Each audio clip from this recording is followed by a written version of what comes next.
Hey folks, how's it going today? I got a real interesting story I think you guys are going to get a kick out of. It was sad, but yet a little funny, and I think you're just going to be amazed by this story. And it has to do with an automobile that I once had. It was, I think it was in 1983, back in the day. 1983, the car was in mint shape. Mint shape, it looked like it came out of the showroom. And it was a white Oldsmobile. It kind of resembled this car right here. And I really enjoyed this car. It ran so good. I got it for a good price. And the air conditioning in this car, you could actually hang meat. It was that cold. Whenever I went out and I was with my buddies, they're always like, hey, let's take your car because today's hot and your car is nice and cold. But anyways, so what had happened was that I went out one night. I went out to a nightclub. And the nightclubs where I lived in Rhode Island at the time, they were open till like 2 a.m. in the morning. And I stayed right up till closing. So I was in the nightclub and I went to leave because they were closing now. And I'm walking out to the car and I noticed that there's a puddle underneath my automobile. And I'm like, oh Christ, what's this? So I put some on my finger and I smelled it and it had the smell of antifreeze. And I'm like, well, this isn't good. And it was in the winter. It was a real cold night. And so before the club had actually locked up, I went back to the club and I told the bouncers there at the door, I said, listen, I leaked out some antifreeze and water out of my automobile. Can I come in with a jug and get some water just to get me home? And they said, sure. So I got a jug. It was an old antifreeze jug. And I go inside. I go up to the sink that they have. And I filled it up with water just to get me home. So I ended up putting the water in the car. And I got all the way home. No problem. The place was probably about 10 minutes away. And there was no traffic, of course, at 2 a.m. in the morning. So now, of course, I'm at home. And I wanted to check to see if I had any antifreeze. Maybe some antifreeze hanging around in the garage because it's a really cold night. It's probably about 15 degrees Fahrenheit. And I had no antifreeze. I just wanted to replace or add some antifreeze to it before I went to sleep. But I figured, there's going to be still some in the car, in the engine. So I ended up going to sleep. I wake up the next day. And the first thing I did was that I went out to the car and I popped the hood and I wanted to see if I could notice any leaks, where this antifreeze and water was coming from. And I really couldn't see anything. The radiator hoses looked fine. Everything looked intact. So I went to start up the car, and it was winding up really slowly. Like the battery was like dying. We've all been there. Now in the cold weather, it can draw down your battery power. And then all of a sudden I got the car started. And it started steaming or smoking a little bit, and it made this popping sound from the engine. And I'm like, this can't be good. All right, so now I'm telling my father what's going on. That I heard this sound, and it just didn't seem good. And I says, I don't want to use the car because, it's still leaking. It made this weird sound. And he says, well, we're going to have to get it looked at then. So there's this mechanic we know, his name's John. He's like semi-retired. He's actually retired from his career, but he still does minor work on car engines for people he knows. And he's got a big old barn that he uses as a mechanic garage with a lift in it. So I give him a call, and he says, yeah, he goes, you could actually take it down today. So we said, all right, good. But he says, I'm not going to be able to get to it till tomorrow. I said, that's fine. I said, I'm not using it anyway. So we take it down to his garage. we drop it off, and he says, I'm going to pull it in tomorrow, put it up on the lift, and give it a look, and I'll see if I can notice what's leaking and what's going on with this thing. So I says, that's awesome. The next day, he calls me. He says, Ray, he goes, I did find the leak. He goes, it's the bottom radiator hose of the engine, you know, the bottom hose. He goes, that's got a leak in it. Where it actually mounts up against the fitting, it's like missing or something. He says, and the water just pours out. He said, now I got real bad news. You're not going to like this. He goes, the engine block is toast. And I'm like, oh, brother. Oh, man, I don't believe this. He says, it's got a crack in it. He says, when you started the car, it cracked the block. Now, car engines, the bottom of the block has these round discs that are called freeze plugs, and they're designed to take the pressure off of your engine cracking if there's any freezing. It's supposed to pop out these freeze plugs instead of it hurting the block of your car. Well, mine didn't do that.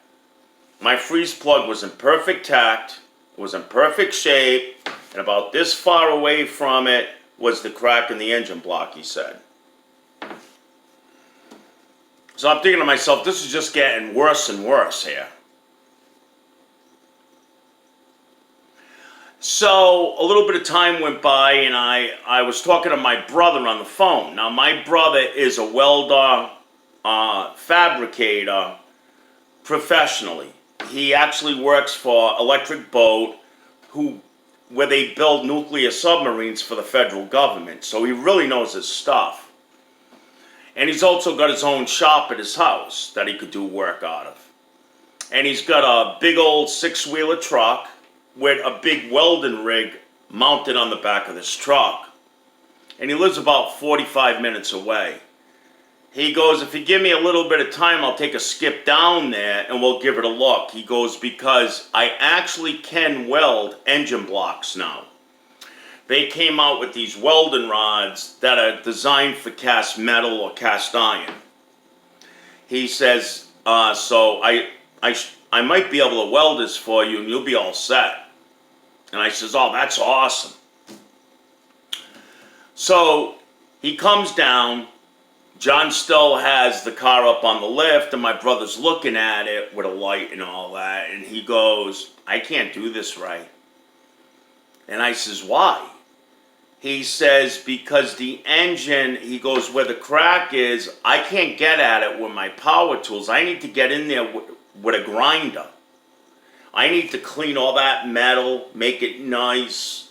So when I go to weld it, the weld's going to stick and stay on the engine block. He goes, but it's impossible for me to get in there with my tools. He goes, it's like in this like indentation of the engine block, and it's just like this channel. And he says it's just impossible. So I was like, oh man, now what? And he says, I hate to say it, the only other option I think you got now is getting another engine block, if it's worth it to you. So I says, well, I'm sorry you had to come all the way down here for nothing. He goes, no, that's okay. He goes, I was going to head up to the house here anyway. So I said, all right. And so that's basically what happened there. So now I could not get it welded because of this situation. So after that, we ended up taking the car home because there wasn't really anything else that John could do for us. And we took the car home until we decided what we wanted to do.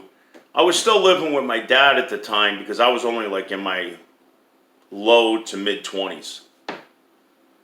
So the next day we decided, my father says, what I'm going to do is I'm going to look into a place to see if we could get a nice engine block for that car, because the car's in great shape other than what just happened. And it'd be a shame to just junk it or whatever. So he found this place in New Hampshire. New Hampshire's about 2.5 hours away from where we are in Rhode Island. Maybe 3 hours. And he contacted this huge salvage yard. And they also sell brand new items too. And he was talking to the owner of the place on the phone.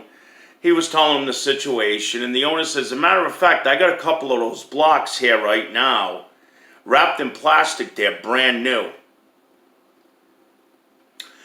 And I think it was around $3,000 for the block.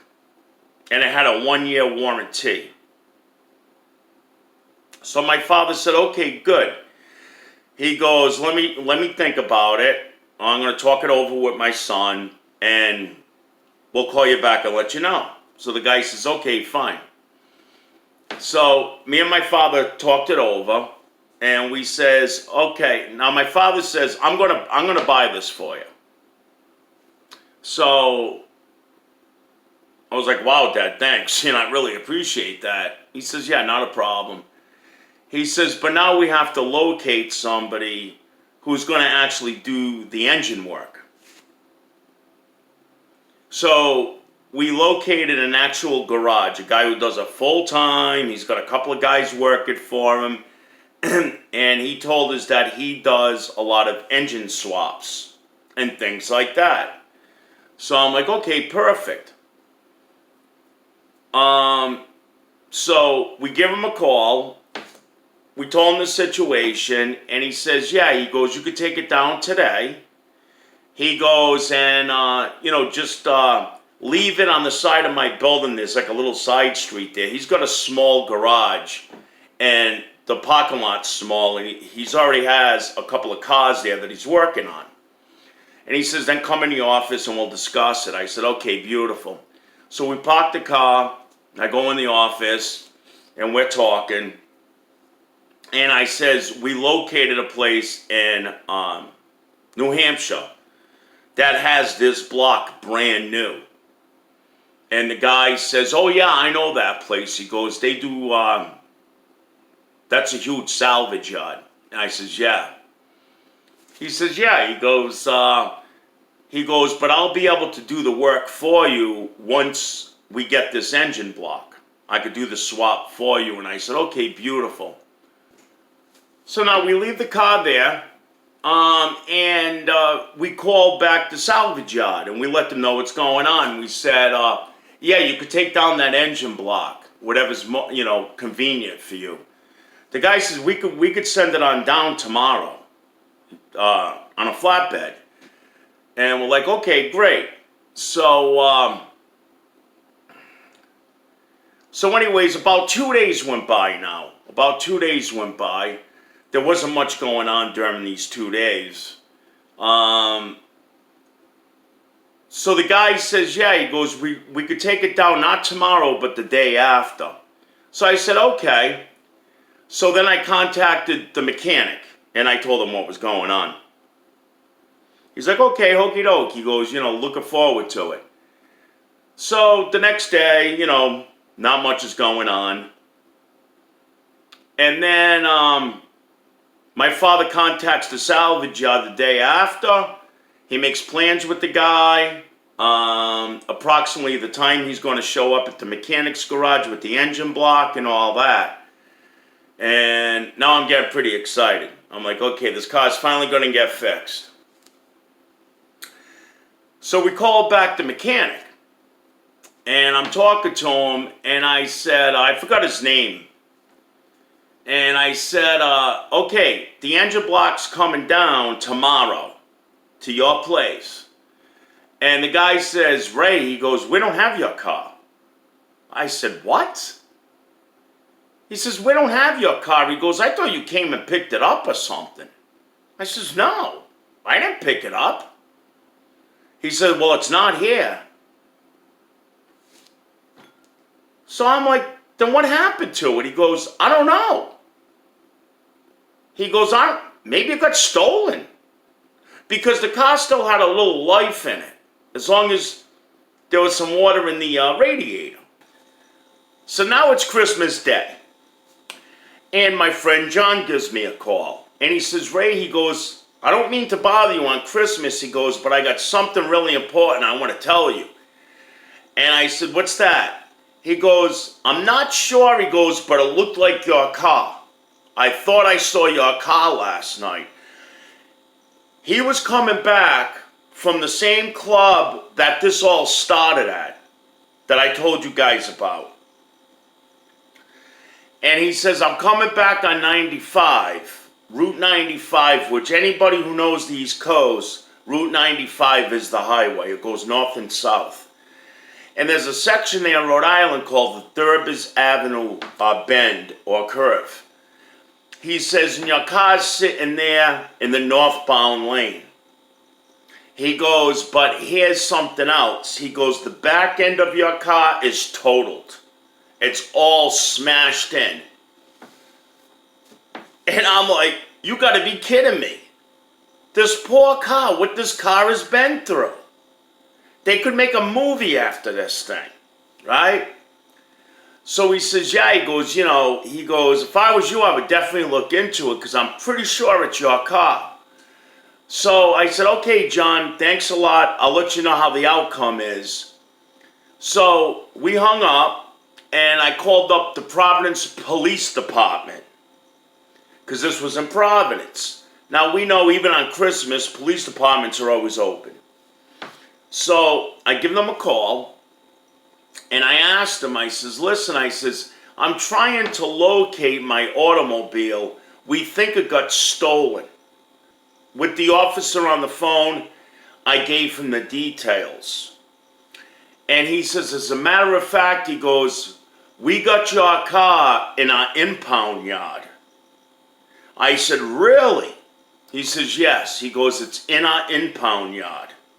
So I asked him, I says, can you fill me in of what you think happened?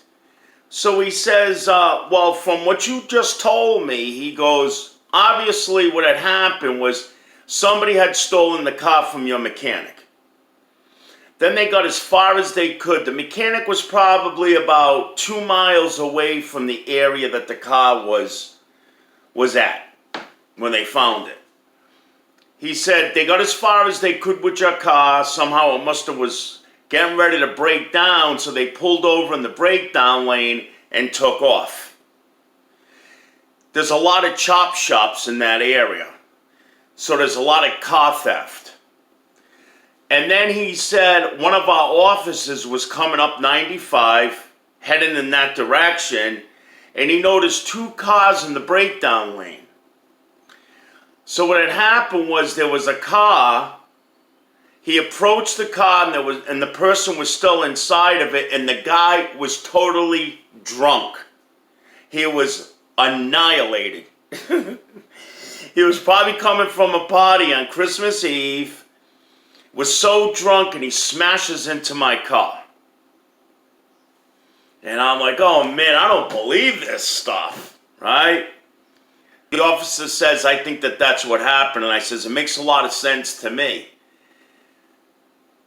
I said, what happened to the drunk guy? He says, we ended up hauling him in. See, back in those days, we didn't have strict driving, drinking laws yet. Those didn't really come out until like the early 90s. And what happened to me was like in the mid 80s.